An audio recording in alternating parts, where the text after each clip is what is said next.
নমস্কার বন্ধুরা, আমি তোমাদের রঞ্জীব স্যার। আজকে আমি থার্ড সেমিস্টার তোমাদের যে Calcutta university philosophy MDC paper western logic যেটা আছে সেটা লাস্ট মিনিট সাজেশান নিয়ে এসেছি। তোমরা দেখতেই পাচ্ছ যে যেই কোশ্চেনগুলো আমি স্টার মার্ক দিয়েছি সেইগুলো 10 ও 15তে তোমরা ভালোভাবে পড়বে। এছাড়াও কিছু কোশ্চেন এখানে 5 মার্কসেরও আছে। ধরো একটা কোশ্চেন আছে তোমার এখানে, বচনের বিরোধিতা বলতে কী বোঝো, উদাহরণসহ প্রকারভেদ আলোচনা করো। এই বচনের বিরোধিতা তোমরা 5 মার্কসে করতে পারো, আর বিভিন্ন প্রকার বিরোধিতার দৃষ্টিভঙ্গি 5 মার্কসে করতে পারো। অর্থাৎ যেই কোশ্চেনগুলো 3টে করে সেট, ধরো হেতু কী, হেতু কয় প্রকার ও কী কী, দৃষ্টান্ত আলোচনা করো, এইগুলো কিন্তু তোমরা বড় কোশ্চেনে পড়বে যখন তোমার 5 মার্কস কিন্তু রেডি হয়ে যাবে।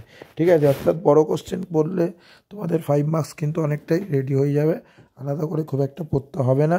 এখানে 10, 15 বা 15, 20 যে নাম্বারগুলো আছে সেইগুলো কিন্তু দেওয়া আছে, সেই কোশ্চেনগুলোই দেওয়া আছে। এইগুলো তোমরা করো। কারোর যদি কোনো অসুবিধা হয় আমাকে বলবে হোয়াটসঅ্যাপে। এছাড়া এখানে পিডিএফ আছে, পিডিএফের কারোর যদি দরকার হয় সে আমাকে হোয়াটসঅ্যাপে যোগাযোগ করে, হোয়াটসঅ্যাপ নাম্বার দেওয়া আছে। এইগুলো তোমরা যদি এখন থেকে করতে আরম্ভ করে দাও, তোমরা কিন্তু 100% সাজেশান কমন পাবে এবং তোমাদের যে ফিলোসফি আছে ফিলোসফিতে ভালো নাম্বারও পাবে। ঠিক আছে, এইগুলো করতে আরম্ভ করে দাও। বিশেষ করে যেইগুলো স্টার দেওয়া আছে সেইগুলো করো, কোশ্চেনগুলো কিন্তু আসবেই আসবে। এছাড়া অন্য অন্য বিষয় তোমাদের যেগুলো আছে, ফিলোসফি মাইনর বা history, MDC, political science, SSC paper, এইগুলো তোমরা পাবে। ফিলোসফির সাথে সাথে তোমরা অন্য সাবজেক্টেরও এডুকেশন থেকে আরম্ভ করে সেট পেপারগুলো আরম্ভ করে অনার্সের পেপার সমস্ত পাবে।